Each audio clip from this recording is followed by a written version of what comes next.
The Torah for all generations and for all people. Torah observers often assert that the Torah was given for all generations and all people. To support their claim, they commonly cite examples such as God sanctifying the seventh day as holy in Genesis chapter 2 verse 2 to verse 3, and the distinctions between clean and unclean animals in Genesis chapter 7 verse 2, where Noah was instructed to bring 7 pairs of clean animals and 2 pairs of unclean animals into the ark. It is essential to note that the Genesis account was written by Moses, who had already received the Torah. Moses compiled the Genesis narrative through the lens of God's law, which he received at Mount Sinai.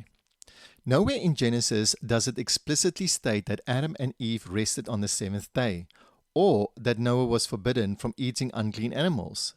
The extra pairs of clean animals Noah brought were likely intended for sacrifices, not dietary restrictions, as God allowed him to eat any moving thing as long as it had no blood still in it, as it explained in Genesis chapter 9 verse 3 to verse 4.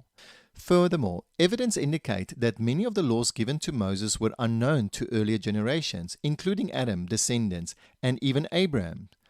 For instance, the laws against incest in Leviticus chapter 18 were not in effect during Adam's times, as humanity had to populate the earth through sibling marriages. Paul affirmed this in Acts chapter 17 verse 26, stating that all of humanity came from one blood. Similarly, in Genesis chapter 20 verse 12 records that Abraham married Sarah, his half-sister. While such a union would later be condemned as an abomination in Leviticus, God blessed Abram and Sarah's marriage, even miraculously giving them a son, Isaac, through whom the nation of Israel would be born. This historical context clearly demonstrates that the Torah was not universally applied to all generations. Additionally, the Torah itself distinguishes between Israelites and Gentiles.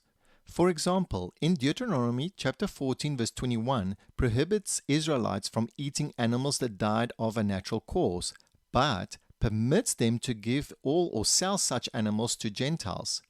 This distinction shows that God did not require Gentiles to observe the same dietary laws as the Israelites, further underscoring that the Torah, as given to Moses, was specifically given to Israel and not all the other nations. Like and subscribe for more 2-minute biblical rebuttals.